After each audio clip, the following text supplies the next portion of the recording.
Olá pessoal, paz e bem, seja bem-vindo, seja bem-vinda. Vamos continuar nosso estudo do texto base da campanha da Fraternidade 2022. Então vamos continuar nessa aula e agora nós vamos já adentrar mais no texto. E o primeiro ponto, os discípulos da palavra. Percebe que esta proposta nos coloca antes daquele método ver, julgar e agir, nos coloca agora essa proposta de nos ser iluminados pela palavra, primeiramente, e depois a gente passar aí para o saber escutar, que vai ser o segundo ponto, e depois o terceiro, discernir, o quarto, agir, o quinto, falar com sabedoria e ensinar com amor. Muito bem, vamos assim, que você seja aí constante, perseverante, né? Porque às vezes a gente fica assim, de repente, não, mas eu preciso me dedicar a estudar, mas às vezes eu fico meio desanimado. Olha, gente, é preciso a gente dedicar, principalmente no início desse texto, com bastante atenção, vendo cada ponto, lendo, refletindo, anotando do lado. Espero que você tenha o texto em mãos, né?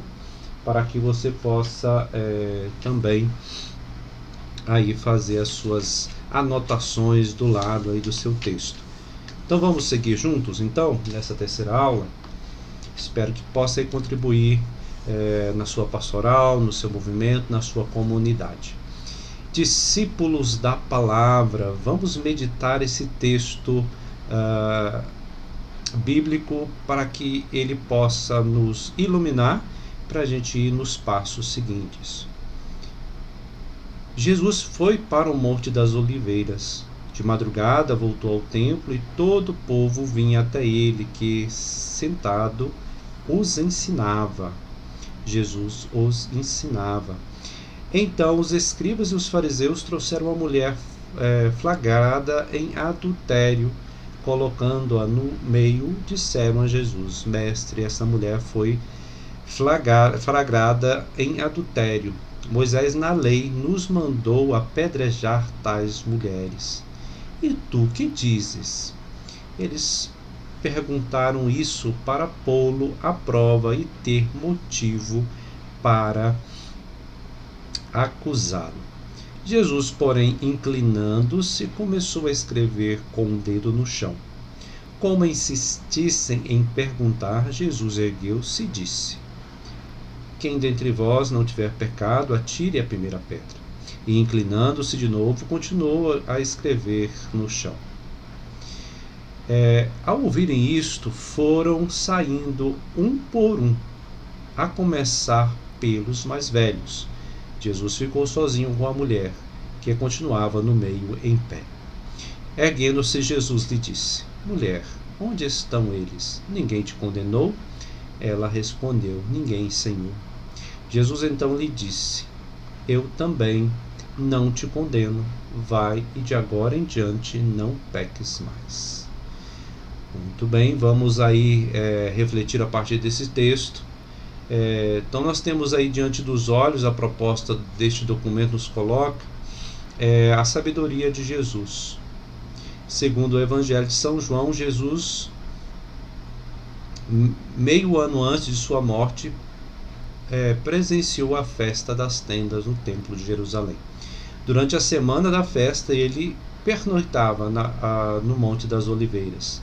Terminada a festa, Jesus voltou ao templo e ocupou um dos lugares onde os mestres costumavam sentar-se para ensinar. Essa postura de Jesus, né? Este ensinar faz parte do seu ministério. E ele ensina bem próximo da realidade das pessoas. Por isso, sentava com elas, colocava em situações às vezes tensas. Mas é justamente neste lugar que deve ser ensinado. É justamente aí que há um clamor de ensinamento, né? As pessoas queriam, de certa forma, encontrar um novo caminho, um caminho onde que não fosse mais simplesmente a lei pela lei, a regra pela regra, o rito pelo rito, mas sim levasse a vida em primeiro lugar. Durante seu ensinamento, ele foi interrompido pelos fariseus, que trouxeram para o meio do círculo uma mulher apanhada em adultério. Só a mulher. Pediram que o mestre Jesus se pronunciasse sobre o caso e desse uma sentença. Segundo a lei de Moisés, ambos envolvidos no adultério, homem e mulher, deviam ser punidos com a morte por apedrejamento. Vocês estão percebendo isso aqui, né? Às vezes nós falamos tanto dessa passagem e aí a gente pergunta, mas cadê o homem, né? Cadê o homem também que errou, né? Aqui a gente está falando isso só para a gente refletir, né? Não é simplesmente para que a gente leve ao julgamento e à punição pela morte. Não é defendendo isto, né? Mas simplesmente trazendo para a nossa reflexão onde estava o homem, né? Por que a mulher, somente ela era tratada assim, como adúltera? Cadê o homem adúltero? E essa mentalidade, né, ela persistiu no nosso meio cultural. Então, a mulher é sempre tida como uma visão mais negativa, né, do erro da mulher. Isso aí é uma herança que não foi assim. Alguns vão dizer, não, foi baseado na Sagrada Escritura, por causa da Eva, né, os defensores aí e os críticos da religião judaico-cristã. Porém, não se percebe, né, que existe aí dentro da própria lei que não é bem assim, né, não era bem assim, não deveria ser bem assim, mas se tornou assim, né, pelos tantos de outros mandamentos que a tradição humana foi criando. Para que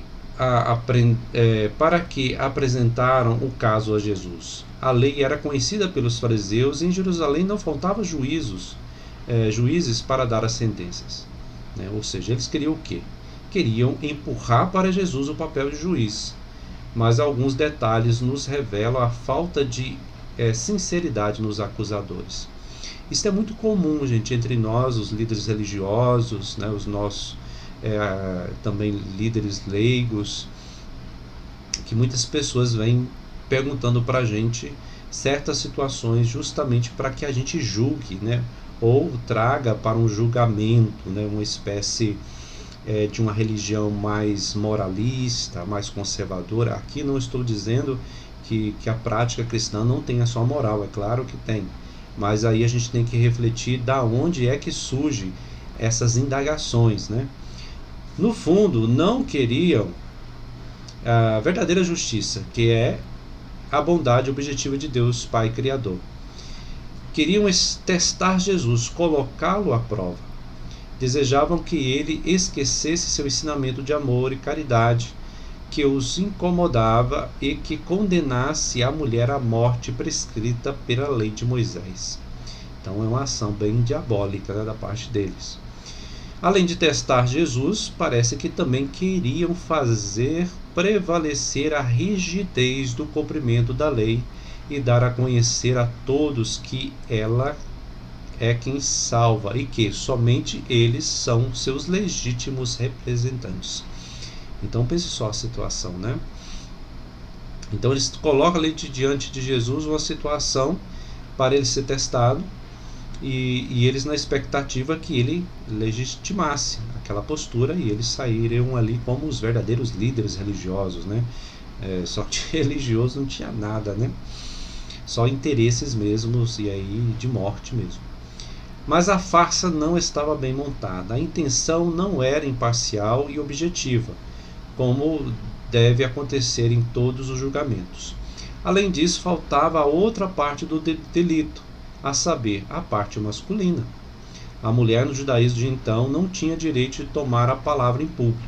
Contudo, a armadilha em que envolveram Jesus revelou-se providencial, pois fez os anciãos e os fariseus reconhecerem a sua mesquinhez e proporcionou a Jesus a oportunidade de revelar sua peculiar sabedoria.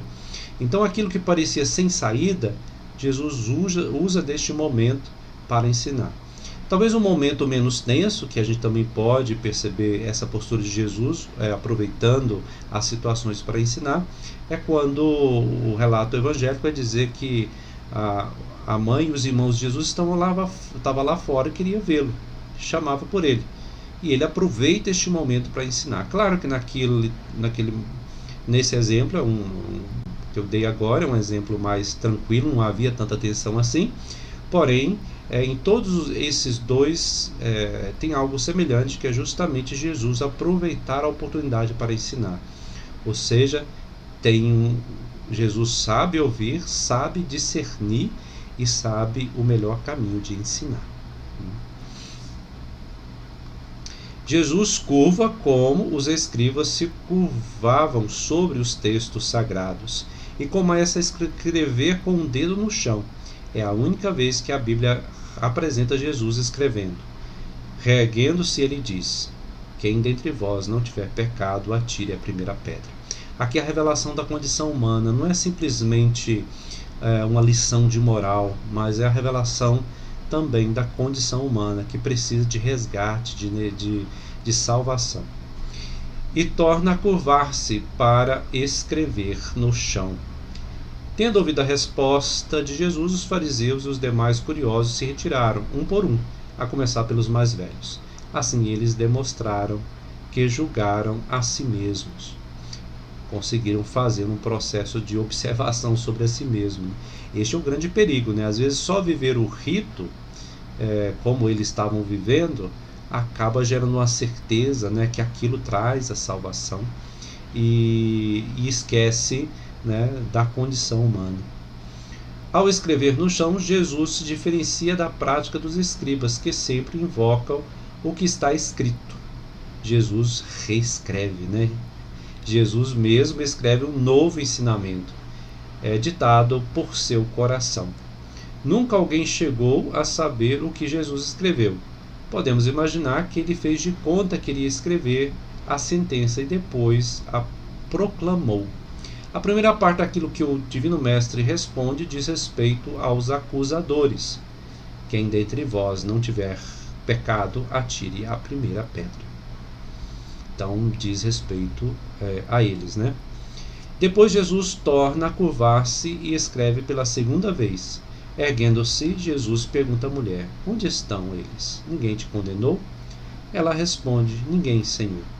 Ali permaneceram os dois, Jesus e a mulher, a pecadora e o Salvador, a miséria e a misericórdia, em uma bela relação educativa. Então ressoa a sentença de Jesus: eu também não te condeno. Vai de agora em diante, não peques mais.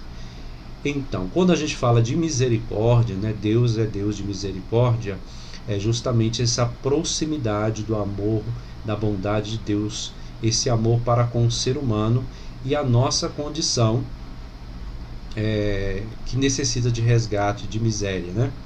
Quando nós falamos de condição de miséria, pode ser que ressoe assim nos dias atuais meio estranho, né? Peraí, né? Eu sou miserável, não presto, né? Vai estragar minha autoestima, minha autoestima, que a gente diz. Não, calma, né? A nossa verdadeira autoestima só pode proceder, né, deste amor de Deus por nós, e não exatamente pelos nossos, assim, as nossas construções da nossa própria imagem, né? Como se nosso próprio egoísmo. Não, é o próprio Deus que nos faz dignos, né? De um lado temos o problema dos fariseus, dos escribas, que se arrogam o poder de julgar porque sabem ler o que está escrito. Com base somente no que está escrito, seriam capazes de mandar apedrejar uma mulher que não tinha como se defender, conforme os costumes vigentes. Então, a lei pela lei, não trazendo salvação, mas trazendo consequências de morte. Deus não quer o homem morto, né? A mulher, né, que igual nesse caso corria aí risco de morte, quer o homem e a mulher vivos. Do outro lado está Jesus, não só livra a mulher de seus acusadores, mas cede a ela a palavra perguntando. Ou seja, Jesus dá voz, né? As mulheres não podiam falar em público. Jesus pergunta: mulher, onde estão eles? Ninguém te condenou? Jesus deixa a mulher falar. Ela não vai ser objeto passivo da condenação, mas também não vai receber passivamente a misericórdia de Jesus, né? Olha que interessante. Não é simplesmente ficar com os braços cruzados, Jesus vai me salvar, Jesus me salvou, né? Há uma postura ativa. Ela vai dialogar com ele, o que não lhe era permitido diante dos que achavam os únicos intérpretes da lei. Vamos lembrar da samaritana, né, ao lado do posto? Vai pegar água e de repente Jesus inicia um diálogo. Não podia, né, mas ele vai encontrando os caminhos, estratégias para justamente falar ao coração. E aqui desta mulher, eu falei da samaritana, mas também aqui desta mulher, também representa todo um povo, né? Todo um povo que está numa condição que precisa da salvação de Deus. Então, de todo um povo que precisa de uma pedagogia, como o povo no Egito precisou de uma pedagogia até iniciar os primeiros passos. Então, a mulher aqui representa muito mais do que um indivíduo, né? De um pecado em si, mas da condição humana. Esse povo que muitas vezes é essa mulher que procura um esposo, né? O esposo que é Deus, né? O povo escolhido como esposa, ou a igreja como esposa. O pronunciamento de Jesus corresponde ao que ela mesma diz: ninguém, Senhor. Jesus então lhe diz: eu também não te condeno. Responde Jesus. O veredito seguiu a lógica do diálogo. A mulher é restituída em sua dignidade humana. Ou a gente pode dizer, o povo em Deus é reconstituído em sua dignidade. Agora tem sentido que Jesus lhe indique o caminho novo para a nova vida. Vai de agora em diante, não peques mais, ou seja, não deixe o caminho da vida, não deixe o Deus verdadeiro. Jesus perdoa a pecadora para que se afastasse do pecado que continua proibido, né? Isso aqui é interessante a gente falar. Porque quando a gente fala de Deus misericórdia, Deus amor, o amor ele é exigente no sentido para aquele que ama. Vamos dar um exemplo para que isso fique bem claro. Uma mãe que ama, um pai que ama, cuida de seu filho, quantas noites são gastas, né? Quantos dias, quantos momentos que eles precisam abrir mão do seu tempo, abrir mão das coisas que faz, levar o filho ao médico, correr com ele às vezes, educar, né? Passar momentos de tristeza, momentos às vezes até mesmo de raiva, um pouco de decepção às vezes. Em tudo isto, o que fundamenta e dá força é o amor.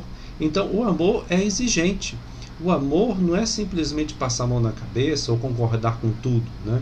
Mas quem ama está nesse processo de dedicação. Quem ama, dedica.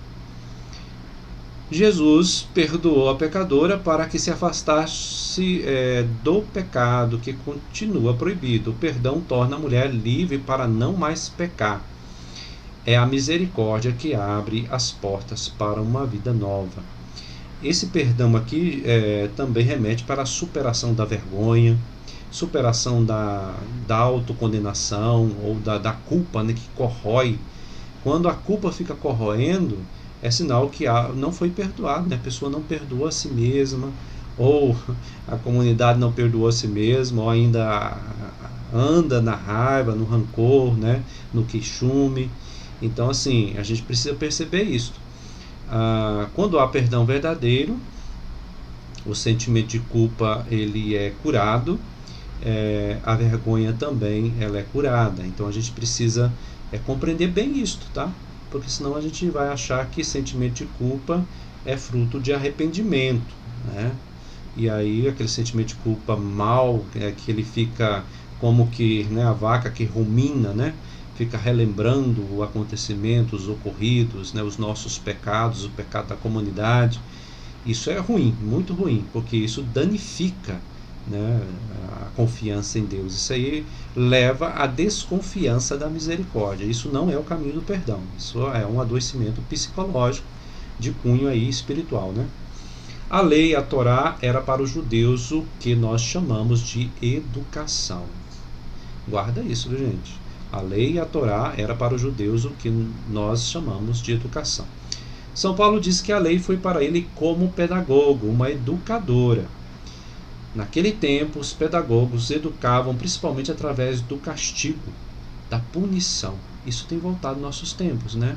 Aquilo que eu falei no outro vídeo, o desejar a disciplina em excesso, achar que só pela disciplina gera homens e mulheres com misericórdia, com coração, com humanidade. A gente está vendo aí, a gente está vivendo uma guerra, vocês sabem, quando a gente criava esse vídeo aqui, Rússia atacando a Ucrânia, e a rigidez, né, essa visão extremamente militar apenas, gerando uma visão totalmente pervertida do ser humano. Na história da mulher adulta opõe-se duas pedagogias, duas formas de educar. A daqueles que se restringe ao que está escrito, as normas e as leis, e aqui a gente vai guardar isso, que a gente vai falar mais isso mais à frente, sem levar em conta a pessoa e suas circunstâncias, e daqueles que olham para a pessoa com sabedoria e amor, como fez Jesus.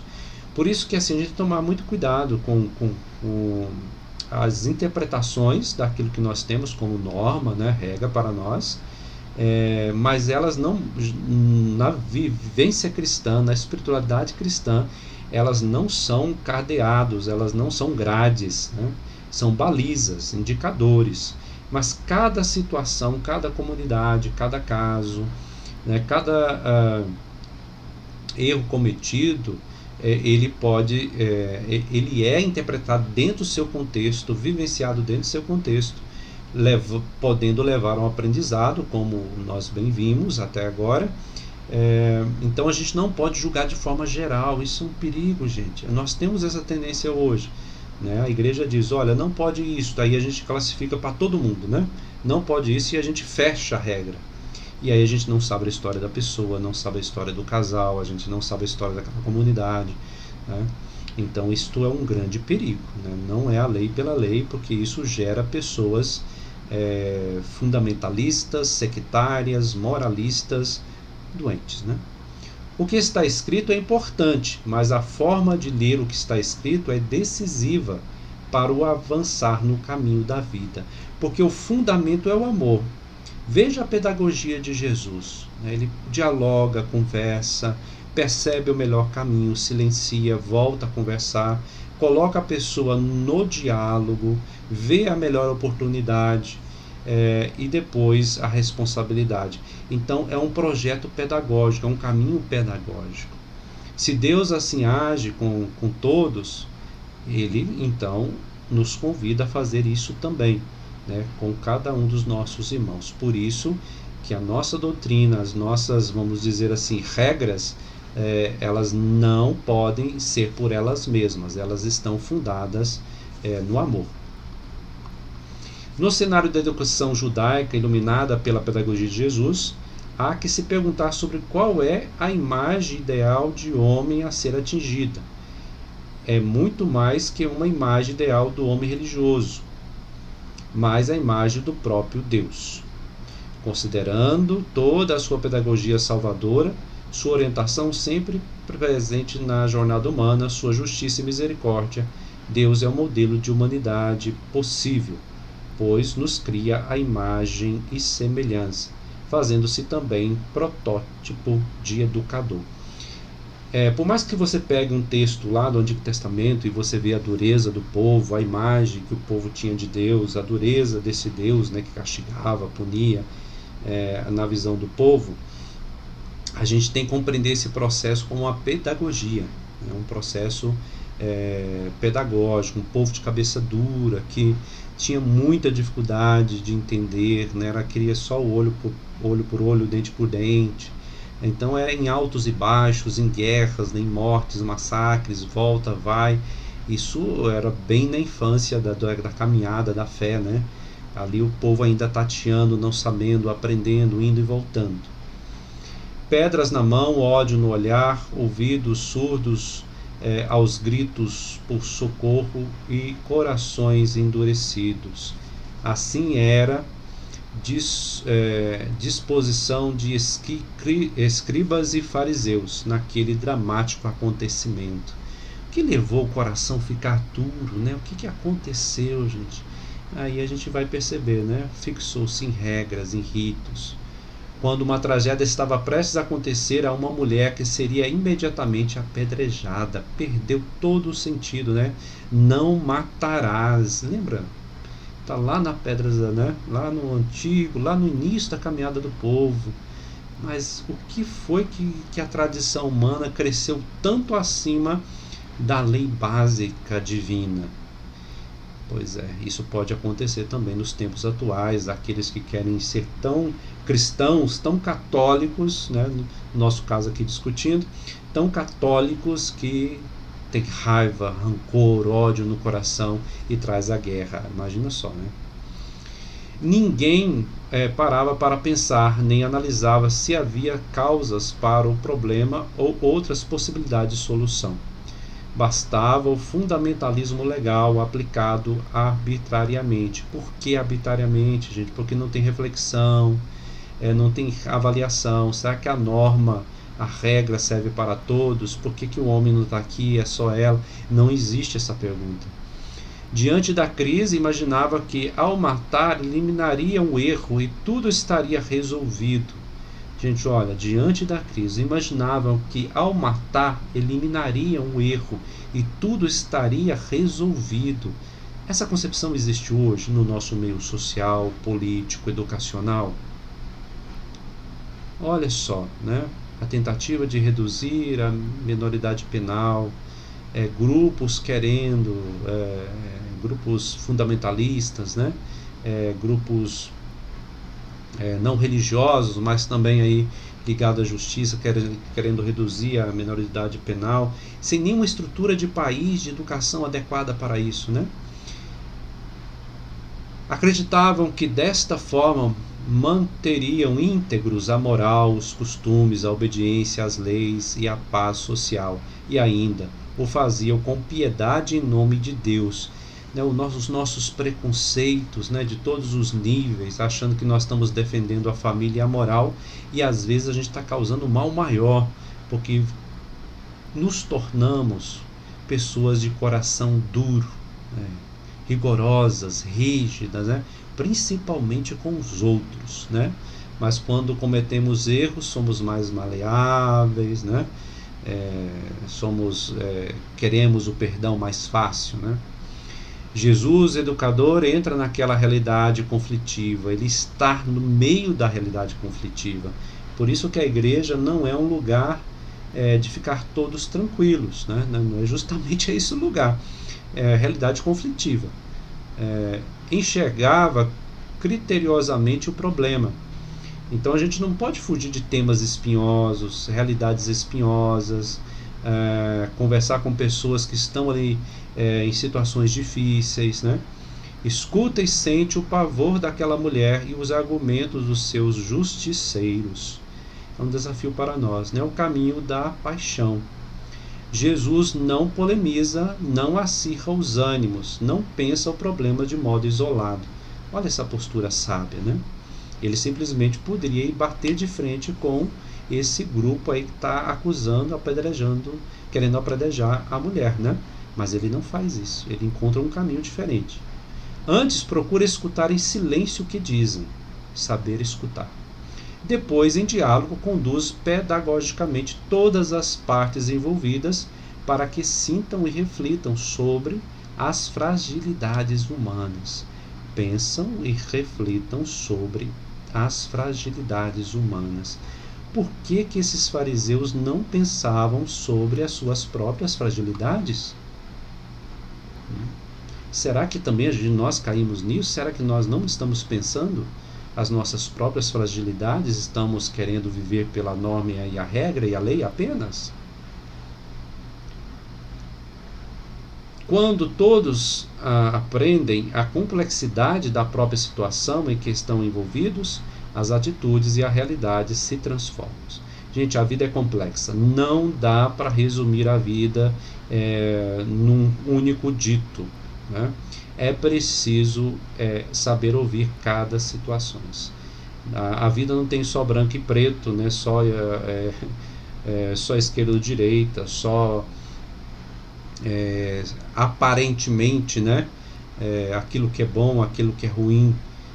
É preciso a gente perceber realmente se aquilo que se apresenta é possível ser julgado imediatamente, tão simplesmente. Educação não é condicionamento ou adestramento, é conduzir e acompanhar a pessoa para sair do não saber rumo à consciência de si mesma e do mundo em que vive. É tornar a pessoa consciente para que se torne sempre mais sujeito de seus sentimentos, pensamentos e ações. Sair da dependência, né? E hoje é muito comum isso, né? Seguir líderes, né? E fica totalmente, como se usa, né? Aquelas viseiras, como se tivesse aquele cabresto, né? E que não pode sair daquilo. A vida é mais do que isso. Isso vale tanto para as crianças como para os adultos, uma vez que a própria vida se encarrega de nos trazer oportunidades de aprendizagem em qualquer etapa. Qualquer idade que nós tivermos, estamos aprendendo. Este é aquele e aquela que está no discipulado. Seremos discípulos sempre de Deus. Uma pessoa se torna sujeito na medida em que pode dialogar com outras, percebendo que é levada a sério, que é escutada e amada. Amada que não simplesmente no sentido sentimental ou romântico. Amada é quando se tem uma ação de acolhimento concreto, né? Nada abstrato, nada sentimentalista, né? Concretamente. Na família, a disciplina não pode ser confundida com um regulamento rígido, anônimo e uniforme. A obediência, saber ouvir, obediência é isso, viu, gente? Vamos prestar atenção nisso. O que é obediência? Saber ouvir. Não é no sentido de obediência cega. Deve ser naturalmente acompanhado de respeito e amor. Ela se baseia na confiança em que a autoridade familiar visa formar pessoas responsáveis.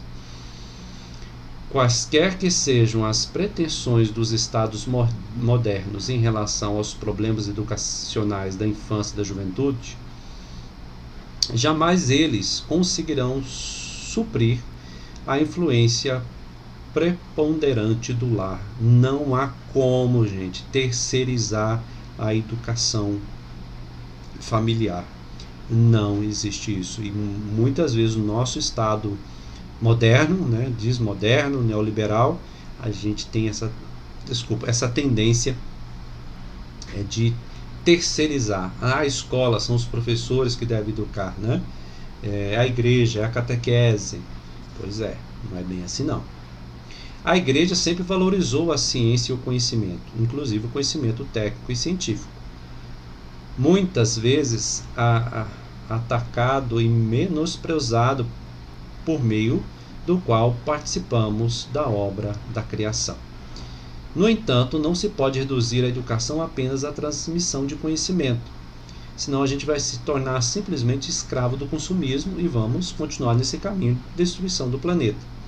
A sociedade, muitas vezes violenta e injusta, necessita de algo a mais do que apenas o ensino, que muitas vezes é oferecido com meros objetivos utilitários. Você forma apenas pessoas para reproduzir o que está aí. Trabalhar, né, na indústria, não estou dizendo que isso não é importante, o documento também não está dizendo, né, que não é importante. Tudo isso é importante, mas isso deve estar em prol de uma visão mais integral do ser humano, de uma ecologia mais integral. À luz da palavra de Deus, a campanha da fraternidade quer nos ajudar a compreender duas lições sobre o ato de educar. A primeira diz respeito ao valor da pessoa como princípio de educação. Então, é este o primeiro ponto. A segunda se refere ao ato de correção, que é conduzir ao caminho reto. Processo de aprender sempre de novo.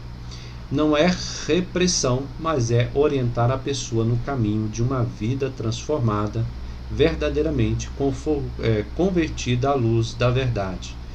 Pois a paz, ainda de mãos dadas com a justiça com o direito com a verdade. Muito bem, Este foi a nossa terceira aula. Nós vamos deter nesses textos iniciais, como foi a apresentação, a introdução. E aí na próxima aula nós vamos falar sobre o próximo ponto. Eu penso que talvez a gente possa conversar um pouco no próximo vídeo sobre a oração da campanha da fraternidade e o objetivo geral e os objetivos específicos da campanha. Tá? Então, no próximo vídeo, oração da campanha da fraternidade, nós vamos conversar sobre ela. E fraternidade e educação, fala com sabedoria, ensina com amor. Vamos ver os objetivos dessa campanha e os objetivos específicos. Aí sim, na quinta aula, nós vamos fazer aí o resumo do escutar, né, e depois vamos dar o passo 3, o passo 4, o passo 5. De forma resumida, não vamos ler o texto todo, né? Estamos lendo aqui o texto todo nesse início porque é o fundamento que vai dar aí a possibilidade de a gente chegar e refletir melhor os passos seguintes. Gente, obrigado, espero que tenha ajudado vocês. Sigamos aí firmes juntos e vamos aí levar a paz e o bem. Até mais, fique com Deus. Eu vou aqui encerrando essa transmissão. Abraço, Deus abençoe a vocês. Tchau.